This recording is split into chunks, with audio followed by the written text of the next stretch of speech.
азыр филология илими аялданып баратат. Жыйынтыгында окуумду таштадым. Биз ата мекендик бизнестин колдоосу менен ишмердүүлүгүбүздү жүргүзөбүз.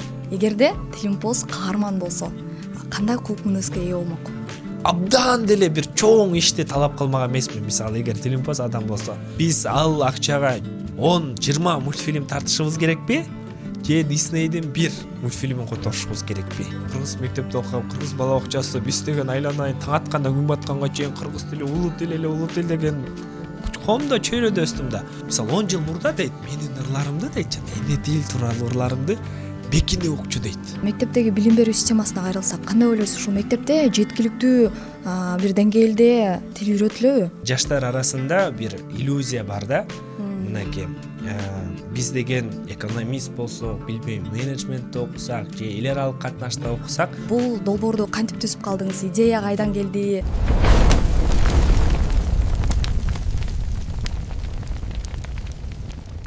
Арыбаңыздар, ардактуу көрөрмандар, назарыңыздарда Жалын подкасты жана кызматыңыздарда мен Индира Жээнбекова болмокчумун. Убакыттан пайдаланып эскерте өтсөк, Жалын подкасты өлкөбүздөгү сыймыктуу, жигердүү жана эң башкысы таланттуу жаштар үчүн түзүлгөн атайын долбоор болуп эсептелинет. Ал эми алдыда сиздер үчүн бул долбоордун алкагында мындан да жакшы бир чыгарылыштарды жаратып, үмүтүңүздөрдү актайбыз деген ишеничтебиз. Ал эми бүгүнкү биздин берүүбүздүн коногу лингвист, филолог, жаш активист, ошондой эле баарыбызга белгилүү болгондой эле Тилимпоз долбоорунун негиздөөчүсү Тилек Мирлан болмокчу. Саламатсызбы? амансызбы? Куш келипсиз. Кош Сизди көрдүк. куттуу төрүбүздөн көрүп турганыбызга абдан кубанычтабыз. Алтындай болгон убактыңызды бөлүп келип берип олтурганыңызга жалпы Манас радиосунун атынан терең ыраазычылык билдиребиз. Абдан кубанычтамын. Жаштыктын, өзүңүздөр айткандай, жаштыктын руху болгон Манас ошол радиосунун Жалын подкастына келип, өзүмдүн оюмду кенен бөлүшкүм келип турат. Анан чакырганыңыздар үчүн абдан ыраазычылык. Сонун. Анда Тилек мырза, сөз башынан болсун. Алгач эле жалпы угармандарыбыз үчүн өзүңүз жөнүндө маалымат берип өтсөңүз, кайда төрөлүп өстүңүз, балалык чагыңыз, азыркы күндө эмне менен алектенүүдөсүз? Балалык чагым Бишкекте төрөлүп өстүм. Анан кийин ата-энем экөө тең мамлекеттик мектепте, мамлекеттик ишканада иштегендиктен, ошол 2000-жылдары абдан жанагы эгемендиктин жашааны менен мени кыргыз мектепке, кыргыз бала бакчага, айтор кыргыз чөйрөгө көндүргүсү келип өстүрдү. Бакты, чоңойтту. Анан кийин ошонун натыйжасында мына сиздер көрүп тургандай кыргыз тилин сүйгөн, кыргыз тили үчүн өзгөчө ошол күйөрмандык кылган миңдеген жаштар сыяктуу ошол тилек алдыңыздарда турат. Ошентсе дагы ушул учурга ошол жанагы азыр айтып жатпайбызбы, кыргыз мектепке бериш керек, кыргыз бала бакчага беришибиз керек деп. Азыр заман башка, бирок ошол кезде жанагы бүт коом жалпы биздин жол жобобуз орус тилдүү башка тилде болгондуктан ошол орус мектепти, кыргыз мектепти бүтүп, кыргыз бала бакчасын бүтүп, анан кийин жалпы коомго, социумга аралашып кетүү бир кыйла кыйын болду. Анан ал тууралуу дагы кеп кылбай койсок болбойт. Маселе мен биринчи билимим бул финанс-экономикалык билим. Анткени ата-энем абдан каалады бул маселе.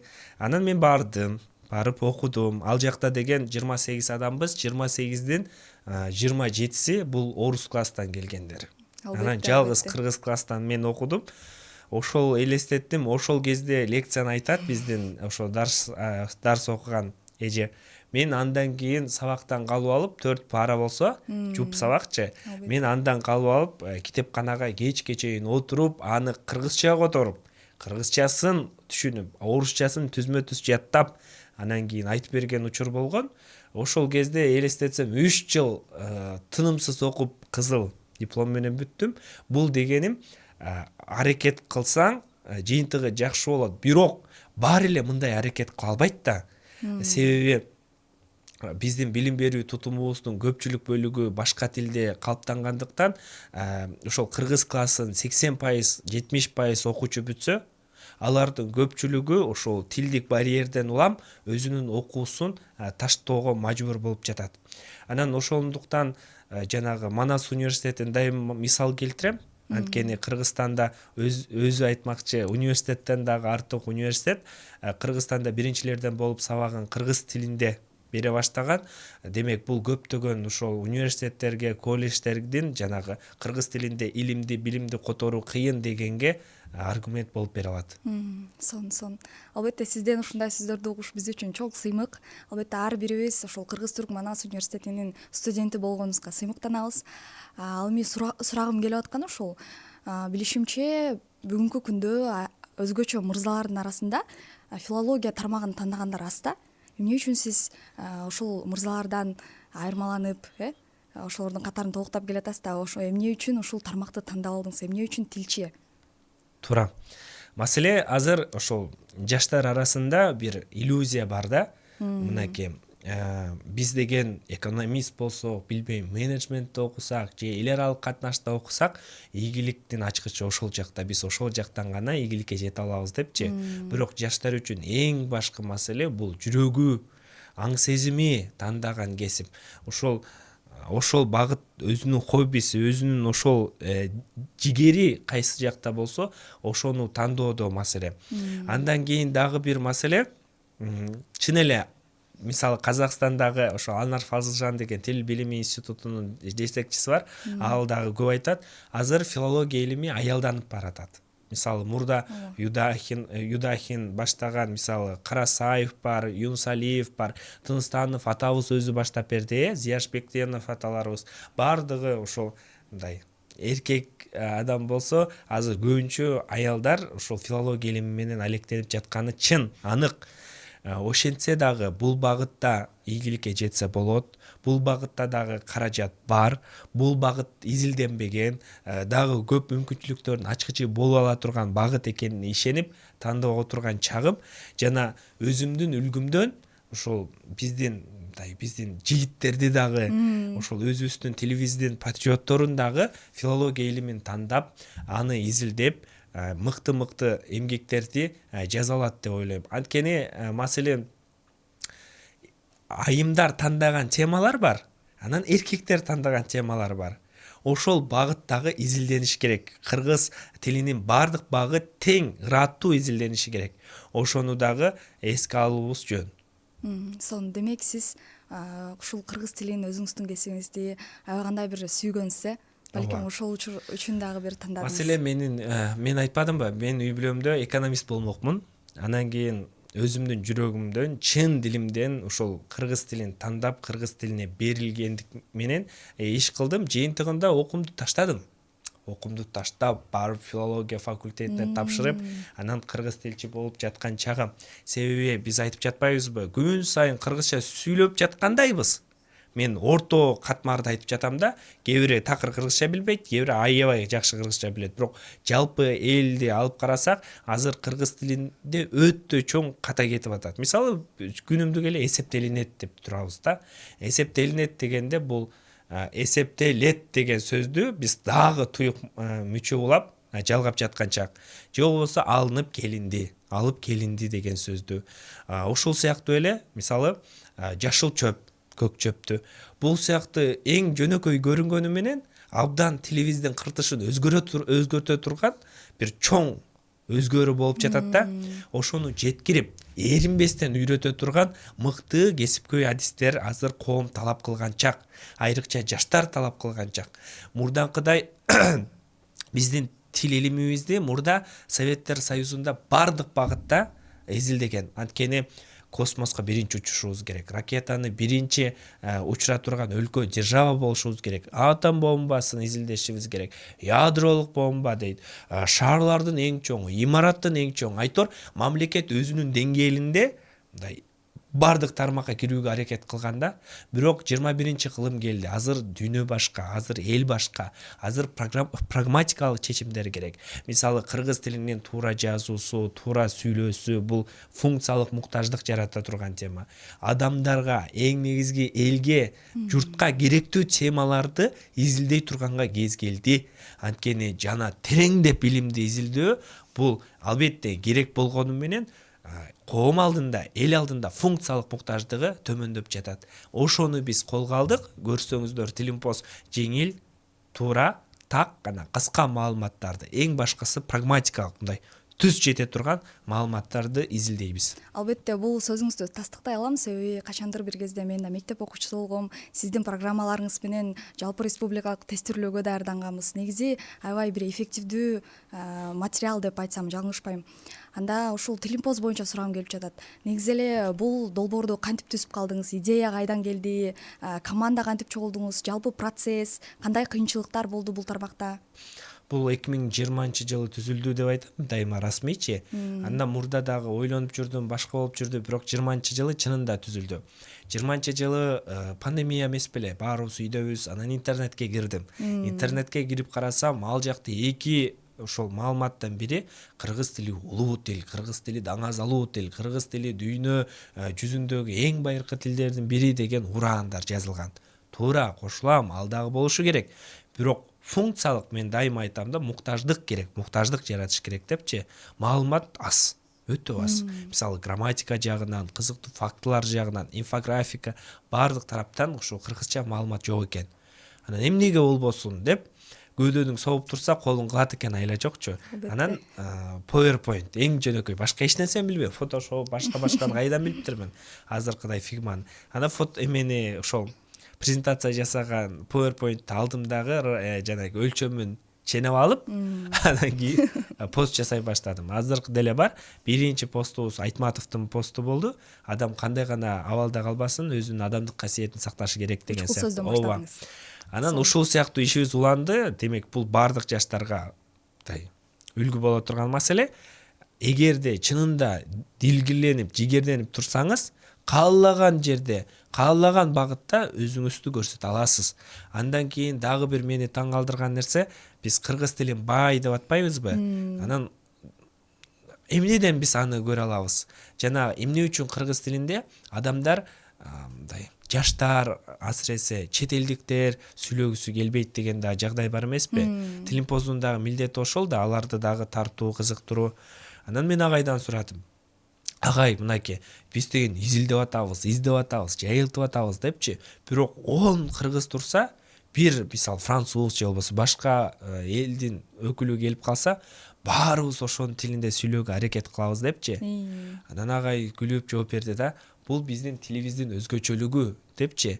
Мисалы, орус тили бул англис тили, орус тили сүйлөөчүгө ыңгайлуу тил.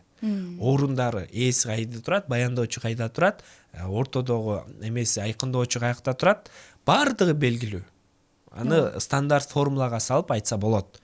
Бирок кыргыз тилинде, мисалы, открой дверь дегенде эле биз эшикти ачып койчу, эшикти аччы, эшикти ачып койсоң жакшы болот, эшикти ачып сала жиберчи депчи, эшикти ачсаң жакшы болот эле, эшикти ачып эле кой деген сыяктуу биз интонациядагы, грамматикалык мүчө баардыгын жардамчы этиштерди улап, бир эмес, мен өзүм эле бир 15-20 вариантта сүйлөй алат экенбиз. Демек, кыргыз тили бул сүйлөөчүгө эмес, угуучуга, угуучунун алабалына, угуучунун мындай түшүнүүсүнө, угуучунун мындай жан дүйнөсүнө ылайыкталган тил. Мисалы, сиз деле улуу адамга жазганда мындай бир саам ойлоносуз. Бул кичине орой тийип калбайбы? Алып койчу эмес, алып коюңузчу эмес, алып койсоз болобу деген сыяктуу. Кое аласызбы деп биз бир нече ирет оңдойбуз. Бул биздин тилибиздин ушунчалык бай конструкцияларга бай тил экенинен кабар берет. Албетте. Ал эми ушул Тилимпоз долбоорун түзүп жатканда ушундай бир даражага жетет, ушундай бир жыйынтык көрсөтөт деп элестеттиңиз беле? Башында албетте ойлогон жокмун. Бул долбоорду мен такыр эле бул даража эмес, мен өзүм буну кааладым. Эч ким үчүн кылган жокмун. Эң башкысы жаштарга, коомчулукка пайдасын алып келсин, жана өзүмдүн мындай хоббим менен алектенем деген ой болду. Ушул маселени мен чечүүгө кандайдыр бир таасиримди тийгизем деген. Анан кыла бердим. Эгерде тоодон топ куласа, аны эч ким токтото албайт да. Бул элге пайда алып келиптир, чынында элге салым кошуптур. Азыр кайсы социалдык тармакты карабаңыз, мисалы, тил маселеси кайсы жерде болбосун, тил маселеси болсо, Тилимпоз белгилене баштады. 2020-жылы мен айткандай PowerPoint'тан баштадык деп жатпайбызбы? Андан кийин пост форматынан акырындап видео форматка өтө баштадык. анан өзүм тартыла баштадым, анан кызыктуу интеграциялар боло баштады. Демек мындай тил дагы азыркы коомчулукта суроо талабы бар. Анан Тилимпоздун дагы бир өзгөчөлүгү бул башка долбоорлордон айырмаланып мамлекеттик же эл аралык гранттарды албайбыз. Биз ата мекендик бизнестин колдоосу менен ишмердүүлүгүбүздү жүргүзөбүз. Ошондуктан ишибиз көз каранды эмес. Анан так туура өзүбүз мындай жеткиргибиз келген кыргыз тилинин тарыхындагы маселелерди айкын сүйлөй алабыз. Бул дагы биздин өзгөчөлүгүбүз. Анткени кыргыз тилиндеги контент дагы, кыргыз тилиндеги долбоорлор дагы бизнес өкүлдөрүнүн, кыргыз бизнесинин кызыкчылыгын жарата алат. Алар буга элестетиңиз каржылай колдоо көрсөткөнгө деңгээли жетет дегенди дагы көрсөткүбүз келди. Сиздин жолуңузду жолдойм деп турган биздин жаштарыбыз бар арабызда. Ал эми ошол жаштарыбызга ийгиликке жетүүнүн сиз үчүн 3 негизги формуласы менен бөлүшүп кетсеңиз. Маселе баарыбыз эле бир эле жерди касмалай бербешибиз керек да. Кыргыз тили агып жаткан чоң деңиз чоң дарыядай. Анан кийин бир чөмүчкө алып баарыбыз ичсек болбойт. Ар кимибиз өзүбүздүн чөмүчүбүздү жасап, анан ичиши керек деген сыяктуу. Ошондуктан мисалы кыргыз тилинин жазуу эрежесинен тышкары Манас темасы боюнча мыкты баракчалар жок али, пабликтер, долбоорлор. Мисалы чет элдик англис тилинен кыргыз тили, башка тилдерден кыргыз тили маселеси ачыла элек алиге чейинчи. Ошондой эле бизде фразеологизмдер турат, макал лакаптар турат. Ошол элдик нарк жана оңгу жол маселеси президентибиз айткандай көп багыты кыргыз тилинин көп багыты ачылбастан турат. Ошол багыттарды жаштарыбыз ачышы керек. Мен акыркы кездери байкап атам, Тилимпоздун эле ошол эмесин не деп коет, контентине окшош контенттерди жаратуу. Мисалы, үлгү алып, албетте бул жакшы, бизден сурап баары жакшы, бирок ошентсе дагы мындай жаңы багыттарды ачышыбыз керек. Биз жардам бергенге даярбыз. Биринчи маселе. Экинчи маселе академиялык чынчылдык. Сизге жагабы, сизге жакпайбы, сиз каалайсызбы, каалабайсызбы, сөзсүз түрдө булак болушу керек. Сиз алып туруп эле мен ушундай ойлойм, мага ушундай жагат деген болбойт. Мисалы, талас деген бул талаш сөздөн чыгып чыккан, анан ош деген бул аш же болбосо хош деген сөздөн келген деген сыяктуу элдик мындай сөздөрдөн эмес, академиялык китептерден. Бул деген Хойшан деген ошол Даван мамлекетинин Борбор шаарынын калган тилдик өзгөчөлүк тил барып өзгөрүп, анан ош формасында келди. Же болбосо тал анан ас мүчөсүнөн турат деп илимий далилдер менен айтканга көнөнү. Ошол пост болобу, сөзсүз булак белгилениш керек. Демек сөз изденүү керек, э? Анан үчүнчү маселе бул кең ойлонуу. Мындай тар ойлонбошубуз керек. Мисалы, муну эле кылып койсом, дебей мындай кеңирээк алкакта ойлонуу керек. Анткени азыр биздин мамлекетибиз дагы, биздин жалпы коомчулуктагы бардык маселеге ачык. Колдоп бере алат, итермелеп, түртүп, мындай жакшы бир деңгээлге чыгарганга көмөктөшө алат. Буга биздин дараметибиз дагы, кабилетибиз дагы жетет. Тилек мырза, айтыңызчы, ушул долбоордун 5 жылдан кийинки келечегин кандай элестетесиз? Негизи эле алдыда койгон максаттарыңыздар кандай? Маселе Тилимпост деген өзүнүн милдетин аткарып жатат жана бардык эле долбоорлордой, бардык эле иш сыяктуу бир нече үлкөн, чоң, артынан ири башка жаш муундар, жаш менин инилерим, мен агайларым, билбейм, менин жашташтарым жаңы долбоорлорду ачат, жаңы ушундай багыт ачат. Анткени Тилимпост ачылгандан кийин артынан көп долбоор ачылды, байкасаңыз. Анан бул долбоордун башы болду, өнүккөн доору болот, акыры аягы да болот. Менин оюмча Тилимпост кийинчерээк бул басма ишине, которуу ишине айрыкча көңүл бура баштайт. Азыркы президентибиз кол койгон кыргыз тили, мамлекеттик тил боюнча конституциялык мыйзамдын аткарылышы, аны бизнеске жеңилдетүү формасы, түшүндүрүү формасы, жардам берүү формасы, ошол ыктыярчылык иш, коомчулук менен офлайн маселелерге көбүрөөк 5 жылда көңүл бурабыз деп ойлойм. Анткени социалдык тармакта өнүгүп, өзүбүздүн мындай жетер жерибизге жеткене калдык. эми биз оффлайн форматка көбүрөөк көңүл бурушубуз керек. Эми адамдар жанагындай колдонмо китеп, колдонмо материалдарды бизден сурай баштады. Сонун. Бир азыр сизге бир кызыктуу суроо бергим келип атат да. Эгерде Тилимпоз каарман болсо, кандай кулк мүнөзгө ээ болмок? Тилимпоз каарман болсо, Тилимпоз көп деле билбейм.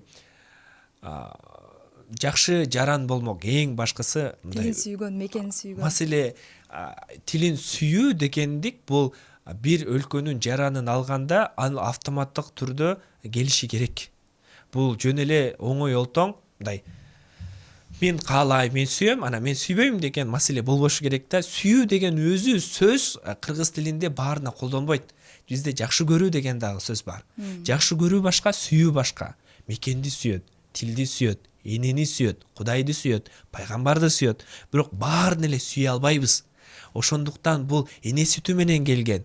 Ошол киндик кан тамган Кудай ошол жерде жаратса, ошону менен келген түшүнүк. Жанагы биз баарыбыздын мекенибиз Кыргызстан деп атпайбызбы? Эмне үчүн баарыбыздын тилибиз кыргыз тили боло албайт? Мен ошондуктан мындай үлгүлүү жаран болмок деп ойлойм. Ал эми үлгүлүү жаран автоматтык түрдө ал этносуна карабай, ал мындай жаш курагына карабай, ал социалдык абалына карабай өз тилин, мамлекеттик тилин, мамлекеттин тарыхын, мамлекеттин мыйзамын сыйлаган адам болот.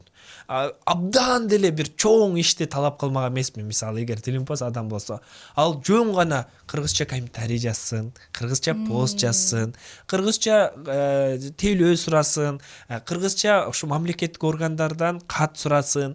Болду. Эң жөнөкөй функциялык нерселерди талап кылса, мына үлгүлүү Тилимпоз, үлгүлүү жаран ошол болмок.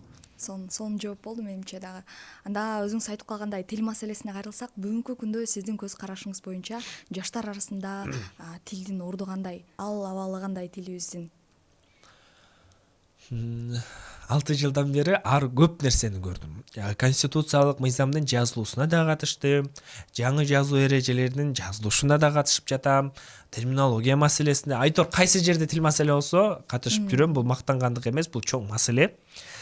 Ошентсе дагы ар тараптуу карашыбыз керек. Мисалы, мен мыйзам кабыл алса эле, баарыбыз эле мыйзам менен жашап, баары эле болду, эле тегиз аткарып баштайбыз депчи. Ага дагы мындай убакыт керек экен, адамдарга сиңип көнүшү керек экен. Баарыбыз мисалы жазуу эрежесин өзгөртүп салсак, баарыбыз туура жазып салабыз деп ойлодум. Жок, ага дагы маселе убакыт түшүндүрүү иши керек экен. Ошондуктан азыр тилибиздин мындай маркетинг дейт го, маркетингин өнүктүрүшүбүз керек. Бул дегенибиз эл аралык стандарттагы мультфильмдер, мисалы Диснейдин мультфильмдерин кыргызчага которуу, эл аралык ошол Голливуддун фильмдерин кыргыз тилине которуу.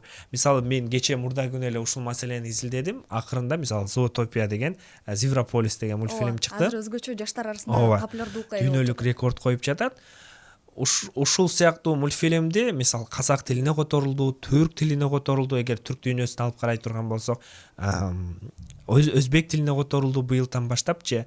Бирок дубляждын ошол автордук укууна берген каражаты өтө көп экен. Мисалы, бир мектептин акчасына тете экен да. Анан ушул жерде чоң суроо турат. Маселе, биз ал акчага 10-20 мультфильм тартышыбыз керекпи? Же Диснейдин бир мультфильмин которушубуз керекпи? Оңго бассам өзүм өлөм, солго бассам атым өлөт сыяктуу. Ошондуктан азыр Кыргызстанда ыраттуу, көп тармактуу, көп багыттуу ойлонулган тил саясаты керек. Ошондой эле мисалы сөздүктөр, мисалы жаштар кыргызча билбейт, жаштар кыргызча эмнеге түшүнбөйт дейт. Аларга ыңгайлуу форматтагы сөздүктөр керек, онлайн форматта. Акыркы сөздүк 56-жылдагы мисалы Юдахиндин сөздүгү менен жүрөбүз азырчы. Ошол деле сыяктуу терминологиялык сөздүктөр керек, багыттуу терминология боюнча. Мисалы свежий сөздүн кыргызчасы кандай болот дейт. Мисалы сиздин оюңузча. Жаңы. Ошол ар ким ар кандай которот, ошонун стандарттуу котормосу бар сөздүктөр керек. Бул маселелерде биз өзүбүз жаңы велосипедди ойлоп табуунун кереги жок. Мисалы Түркияны эле мисал алалы да. Түркиядагы тил саясаты, тил маселеси, тил куруму бул деген идеалдуу үлгү бизге. ошондон эле алыс кетпей эле ошол Түркия сыяктуу тил саясатын жүргүзсөк алыска барабыз. Ушундай айтып жаткандай бул көп багыттуу маселе. Мисалы жаштар кыргызча сүйлөбөй атат дегенде албетте жаштардын дагы маселеси бар. Тилчилердин дагы маселеси бар. Анан жалпы мамлекеттик мындай сааттай ар бир деталь, ар бир бөлүк туура так иштеши керек. Мурда мен агайлар ушинтип ары айлантып, бери айлантып сүйлөсө жактырбачым эле, так айтпайбы депчи, биринчи, экинчи, үчүнчү депчи. Бирок андай сыйкырдуу формула жок экен. Анткени тил менен дин маселеси бул өтө назик, өтө бүтпөс, өтө мындай талкуулануучу, абдан мындай назик маселе экен да. Ошондуктан ушинтип мен дагы сүйлөп калдым. Ушул менде азыр бир бул суроо менен жүрөгүмдө өкөйт да көптөн беричи. Эмне үчүн ушул биздин жаштар кыргызча сүйлөгөндөн уялышат? Качан биз кыргыз тилин кандай жолдор менен модага айланта алабыз? Маселе уялышат деген бул аябай катуу сөз. Бирок баарындай мен жок деп айтпайм, анткени мен деген финтехте окуп жүрөм. Андан кийин сабак өтүп атабыз, баарыбыз сонун кыргыз тили сабагыбы билбейм, жаран таануубу. Анан ошол кезде кыргыз тилинин келечеги барбы дейт. Менде кыргыз мектепте окугам, кыргыз бала окчасы, биз деген айланайын таң аткандан күн батканга чейин кыргыз тили улуу тил эле, улуу тил деген коомдо чөйрөдө өстүм да. Анан ошол жерде жок, кыргыз тилин мынча жылдан кийин жоголуп кетиши мүмкүн. Ошондуктан башка тилдерди үйрөнгүлө деп эле ушинтип 2-3 адам айтып калды. Мен шок, мен таң калдым, мен таңдандым. Анан ошондон кийин менде аң сезим пайда болду да, сиз айткандай маселе бар экен. Бирок кантип чечишибиз керек? Азыр социалдык тармакта, азыр коомдук чөйрөдө кыргыз тилинде колдонуу тез эмес, бирок аста мындай мода болуп баратат. Кыргызча жазса колдойт. Ошол эле Бегиш мырзаны тааныйсызбы? Бегиш, Бакыр, Фриман байкелер. Алар менен кызматташабыз, биз дагы абдан тыкыр. Агайлар дагы, алла байкелерим дагы айтат. Мисалы 10 жыл мурда дейт, менин ырларымды дейт, жана эне тил тууралуу ырларымды Бекине укчу дейт. Ишенесизби дейт. Азыр мени күлөбүз дейт да, ой тим эле ушунчалык жөн эле көөртүп айтып атасыз депти. Бирок менин кыргызча ребимди Бекин укчу дейт. Мисалы кыргызча чыгармаларды окуусу келчү эмес дейт. Мен деле айттым, мисалы Тилимпост сыяктуу долбоорлор, кыргыз тилин жайылткан долбоорлор бул күлкүлүү болчу да. Мындай ким көрмөгө эле деген сыяктуу. Бул 5 жыл мурда болчу, 10 жыл мурда болчу. Ошол эле 100 жыл мурда кыргызча китеп эмес, кыргызча мектеп эч нерсе жок болчу.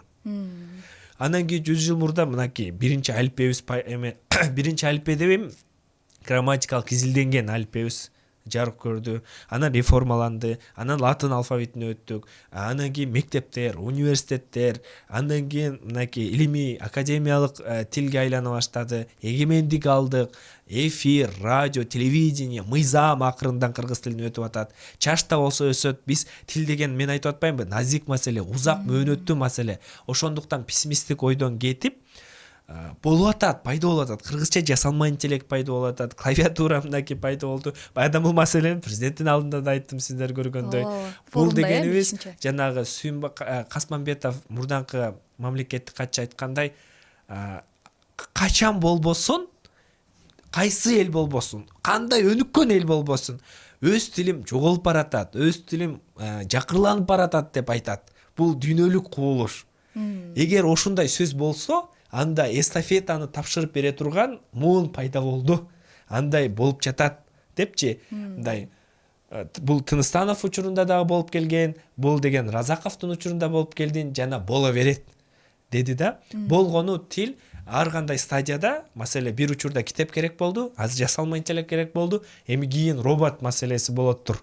Анан ошондуктан бул маселе бар, өзү убак менен чечилип жатат. Болгону мен айткандай жанагы пайдалуу контент, пайдалуу маалымат ар кандай формада, мисалы поэзия форматында, фильм, кино, онлайн кинотеатр, ар багытта ишмердүүлүк жүргүзүш керек, жүргүзүлүп жатат. Мен буга ишенем. Анан сиз айтып аткандай социалдык тармакта мен айтпадымбы, кыргызча жазуу мисалы Threads'те мисалы мода, кыргызча пост жазуу кызыктуу, бирок ошентсе дагы жеткиликсиз. Мындай глобалдуу, жалпыбыз түшүнө турган идея болуш керек. сонун ушул санарип доор боюнча айтып калбайсызбы, жалпы технологиялар ушул бүгүнкү күндө санарип доордо кыргыз тилинин өнүгүү мүмкүнчүлүктөрү жогорулап жатабы же тескерисинче азайып жатабы? Себеби байкашыбызча бүгүнкү күндө ошол эле орусчалап айтканда кыскача комментарийлер, мем деп коет эмеспи, жанагы ушундай нерселер көбөйүп кетти да бүгүнкү күндө. Ушул боюнча көз карашыңыз кандай? Ааламдашуу, Айтматов айткандай, ааламдашуу доорунун же болбосо баардык эле укмуштуулар айткандай диалектика мыйзамына ылайык ар бир нерсенин оң жагы бар, анан терс жагы бар. Дайыма бири-бирине каршы келип турат. Мисалы, ошол сиз айткандай санариптешүү доорунда жакшы жагы кыргыз тили чоң мүмкүнчүлүк алды. Ошол жанагы интернетте, социалдык тармакта, жана чоң ири хостингтерде өзүнүн маалыматын дүйнө жүзүндөгү кыргыздарга жайылтуугачы. Экинчи маселе, ошол дүйнө жүзүндөгү маалыматтар Кыргызстанга да ачылды. Ошондуктан кичинекей балдар англисче, башка тилде мультфильмдерди көрүп атат. Мисалы да. Бул ошол эки маселе. Эми биз жасалма интеллект маселесин талкуулаганда, роботтук технология маселесин талкуулаганда, ошол эң негизги маселе бул улуттук корпус маселеси. Кыргыз тилинин улуттук корпусу бул мен айткандай, мисалы, бийик ийгиликти багындыр эмес, ийгиликке жет. Мисалы, жашыл алма эмес, көк алма деген сыяктуу баардык айкаш, баардык ошол сөз тизмеси, анын түшүндүрмөсү, анын келип чыгышы, анын кыргыз тилиндеги баардык ошол эпос чыгармалардагы колдонуу стандарты жазыла турган бирдиктүү мындай чоң мээ деп айткым келет да, кыргыз тили ошондой түзүлүшү керек. Жана түзүлүү процесси дагы башталды. Мисалы, Казакстанда түзүлүп андай нерсечи 44 миллион сөз жана сөз айкашына жетти. Ал эми орус тилинде 100 миллиондон ашты. Бул деген дүйнөлүк процесс болуп атат, ошондой өздөрүнүн улуттук корпусун түзүп. Ал эмнеге керек? Ал кийин жасалма интеллект, ChatGPT сыяктуу ошол жасалма интеллектте кыргыз тилин сураганда сизге турарак, тагыраак, аныгыраак жана кыргыз тилинин грамматикасын бузбай маалымат бере баштайт. Анткени азыр жасалма интеллект кандай формада жазып сүйлөсө, келерки 100 жылда биздин жаштарыбыз дагы дал ошондой формада сүйлөйт. Ошондуктан биз фундаментин, пайдубалын түптөп бекем кылышыбыз керек. Кыргыз тилин аман соо алып калышыбыз керек. Анткени калька тил, жасалма тил, котормо тилди бузат. Мисалы, азыр баардык жерде жаңы жылың менен дейт. Анан мен айтам, анан кыргыз тилинде менен ушуну кантип бүтүрүп коесуз? Болбойт да, бул араң болуп, ара калтырып коюп атпайбызбы? Кыргыздар дайыма бир нерсени куттуктаганда тилейт. Мисалы, айтың маарек болсун, ишиң илгери болсун, же болбосо мисалы, туулган күнүң куттуу болсун деген сыяктуу, жаңы жылың куттуу болсун, такыр кыскарткың келип атса, жаңы жыл кут болсун деп айтыңыз. Бирок сөзсүз этиш жалганып, аны тилеши керек, ниетин арнашы керек. Бул абдан маанилүү. Ошол сыяктуу биздин грамматикалык конструкциялар бузулбашы керек. Бул дагы ошол жанагы санариптешүү доорундагы мүмкүнчүлүк менен чакырыктар. Биз азыр стандартка салып оңдоп алабызбы? Оңдоп андан ары оңдоп кете алабызбы? Бул дагы маселе. Анан ушул сыяктуу кенен илимий маселелер бар. Аны изилдеп, тактап, анан кийин жалпы ошол мамлекеттик тиешелүү органдар иштеши керек. Менин ишим ушул жана функциялык кыргыз тилин жайылтуу. Сонун. Дагы бир суроо узаткым келип турат да, ушул бүгүнкү күндө жаштар кыргыз тили менен мүмкүнчүлүктөр аз, андан көрө орус тили, англис тилин окусак бизге дүйнөнүн эшиктери ачылат деген сыяктуу бир ойлорду алып жүрүшөт экен да. Бул боюнча оюңуз кандай? Чын эле ушундайбы балким? Ар ким ар кандай ойлойт. Мен оюмча андай эмес. Анткени Кыргызстанда азыр абал башка, шарт башка, мыйзамдар, талаптар башка. Эгер кыргыз тилин билсеңиз, кыргыз тилин түшүнсөңүз, азыр эң жогорку президенттен баштап эң жогорку кызмат органдарына бара аласыз. Эгер кыргыз тилин билбесеңиз, бардык органдарда сизге эшиги жабык. Андан тышкары, сиздин балаңыз ошол чоң бизнести баштагысы келсе, ошол ишкердик кылгысы келсе, ал жерде талаптардын баары кыргыз тилинде болушу керек. Өзү кыйналат, абдан кыйналат. Андан тышкары кайсы чөйрөдө болбосун кыргыз тилиндеги материалдар биринчи болгондуктан ал азыр бааланып жатат. Анан мурда сабаттуу орусча башка тилде мындай сүйлөп кеп айтса, азыр кыргыз тилинде сүйлөсө өзгөчө орун алып калды, эл арасында да кадыр баркы көтөрүлүш үчүн. Ошондуктан ушулардын баарын эске алып, тренд эмес, тенденцияны эске алып, кыргыз тилин колдонуу жөн гана модага айланбастан, ал жашоо турмуштун талабына айланып баратат. Буга кичине дагы убакыт керек. Эгер ушундай шарт болуп отурса, бул жанагы башка тилдерди гана үйрөнүү эмес, бул кыргыз тилин жанагы ийгиликке жетүүнүн, чоң бир иш баштоонун дагы тилине айланат. Бул менин оюмча ушундай. Андан тышкары кыргыз тили маселесинде сиз айтып жатпайсызбы? Ушул Кыргызстанда ошондой эле сиз айтып жатпайсызбы? Кыргызстанда кыргыз тили ошол эмне үчүн жаштар сүйлөгүсү келбейт, башка тилдерди үйрөнсөк игиликке көбүрөөк жетебизби депчи. Бул дагы чоң маселе. Себеби дүйнөдөгү маалыматтын 55-58% англис тилинде. Кыргыз тилин жана англис тилин үйрөнүү, кыргыз тилин жана түрк тилин үйрөнүү ага эч кандай мындай тоскоолдук болбойт. Мисалы кыргыз тилин билип туруп, эгер сиз даяр кыргыз тилин үйрөнүп туруп, казакча, өзбекче түшүнө аласыз. Андан тышкары түрк тилинин, мисалы Азербайжан тилинин 60-70% сөздүк корун үйрөнө аласыз. Сиз деген бүтүндө 180 миллиондук түрк дүйнөсүнүн тилин түшүнүп атпайсызбы? Ушуну дагы экономикалык баалуулук катары баалашыбыз керек. Демек, кыргыз тилин үйрөнүп, жана англис тилин үйрөнүп, ошол эле башка дүйнөнүн миңдеген тилдерин үйрөнүп аласыз. Биринчи. Экинчи маселе, кыргыз тилин өзүңүздүн эне тилин мыкты билбей туруп, мыкты түшүнбөй туруп, грамматикалык минимумун билбей туруп, башка тилди үйрөнүү алда канча кыйын болот. Өтө кыйын болот. Эгер сиз өзүңүздүн тилиңизди жетик билип, аны мыкты ошол түшүнсөңүз, башка тилди үйрөнүү дагы, башка тилде сүйлөө дагы алда канча жеңилдейт. Ал эми ушул мектептеги билим берүү системасына кайрылсак, кандай ойлойсуз? Ушул мектепте жеткиликтүү бир деңгээлде тил үйрөтүлөбү балдарга? Мектепте билим берүү, башка тармакта билим берүү менен тиешелүү органдагы кызматкерлер иштеши керек. Ал багытта да тил маселеси боюнча адистер бар. Бизге дагы абдан көп маселе боюнча кайрылат. Ошентсе дагы ага тиешелүү органдар өзүнүн кызматтык милдетин аткарыш керек. Тилимпоз көбүнчө мындай социалдык, коомдук долбоор болгондуктан ал маселелерге өзүбүздүн оюбузду айтабыз, талкууларга катышабыз, сунушубузду беребиз, кызматташабыз, көмөктөшөбүз. Бирок ошентсе дагы ошол багыттын адистери өздөрү жооп берип, өздөрү алектенсе жана өздөрү бул маселеге кабардар болсо жакшы болмок. Ал эми азыр сизге акыркы суроолорумдон узатмакчымын. Ушул кандай ойлойсуз? Мамлекет бүгүнкү күндө бир жеткиликтүү бир деңгээлде тилдин өнүгүшүнө, өсүшүнө мүмкүнчүлүктөр түзүп берип жатабы? Тил боюнча кандай? Албетте, мамлекет дагы, президентибиз дагы кыргыз тилине болгон өзгөчө аяр мамилеси дайым сезип турабыз, колдоосун сезип турабыз. Бул бизге дем берет, күч берет, колдоо көрсөтөт.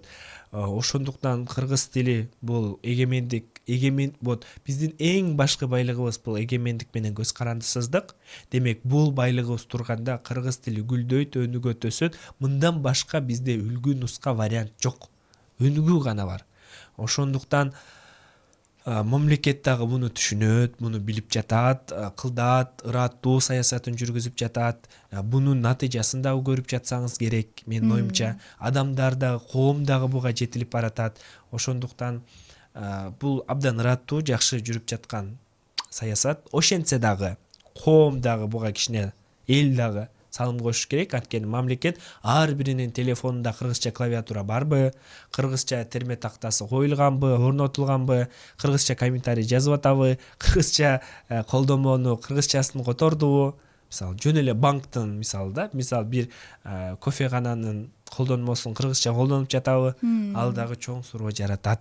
Ошондуктан буга бир гана мамлекет эмес, буга жалпы коомчулук ыраттуу, чын дилден, патриоттук, мекенчилдик сезимди ойготуп иштешибиз керек. Анткени кыргыз тилибиздин жаркын келечеги мындай жаркын жолу анык ачык болгону биз ошого туура жол таап туура аныкташыбыз керек.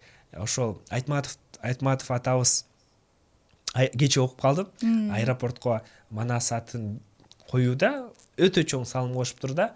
Ал кез советтоору Манас эпосун көп айтуу, көп талкуулоо, аны улуттук дух менен рухтун үлгүсү катары көрсөтүү бул мындай өтө улутчулдук катары көрүнгөн.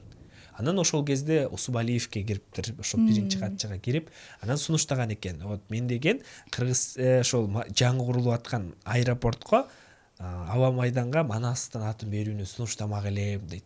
Анан ал дагы ойлонуп көрөйүн, мен Манас эмеге Москвага сунуштама берейин дейт. Андан кийин ал түшүнөт. Ал жактан деги эле жок деп жооп берилет депчи. Анан өзү Москвага учуп барат.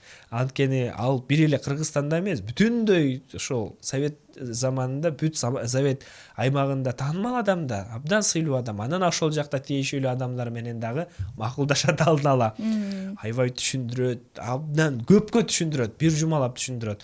Манас деген бул деген жалпы ошол кыргыз элине эле эмес, бүтүн дүйнөнүн байлыгы. Буну абдан маанилүү беришибиз керек дейт.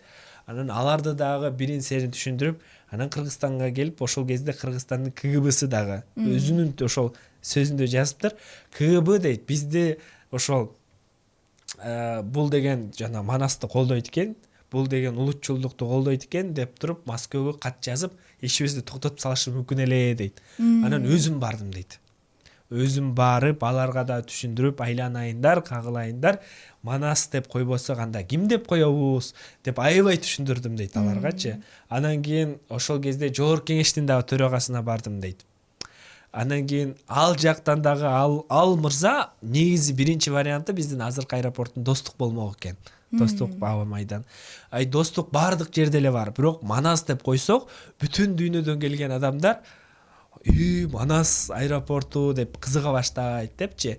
Анан алны ары бери көндүрүп, эми мен сурап атам деп өзүнүн беделин салып, айтор бардыгы күчүн жумшап, анан кийин Кыргызстандын азыркыга чейин эл аралык мындай негизги аэропортуна Манас атын койгонго абдан күч жумшаган экен да. Анан мына сиздердин дагы радионун аты Манас, Куттуу университеттин дагы аты Манас. Ошондуктан жалпыбыздын кыргыз тилине болгон күйөрмандыгыбыз арта берсин, колдообуз күчөй берсин, кыргыз тили өнүгө берсин. Урматтуу угармандар, бүгүн биздин жалын подкастыбыздын коногу ошол лингвист, филолог Тилек Мирлан болду жана кызматыңыздарда мен Индира Жээнбекова болдум. Анда убакыттан пайдаланып, Тилек мырза, сизге жалпы эркин микрофон бермекчибиз. Бардык ошол Тилимпоздун күйөрмандарына, бардык кыргыз тилинин күйөрмандарына кайрылып кетмекчимин. Кыргыз тили кылымдарды карыткан, эми дагы кылымдарда жашай берет. Болгону биздин доордун адамдары өзүнүн ошол милдетин туура так аткаралы. Анткени аталарыбыз бул милдетти аткарыш үчүн жанын берип, канын төктү. Биз дагы азыркы доордун, жасалма интеллекттин доорунун мындай заманында кыргыз тилин ал жака киргизип, татыктуу орун таап берип, кийинки муундарга өткөрүп берели. Кийин дагы балдарыбыз биз менен сыймыктангандай ул бололу. Ошо. Урматтуу угармандар, ушуну менен бизге берилген убакыт соңуна келип жетти. Кызматыңыздарда мен Индира Жээнбекова болдум.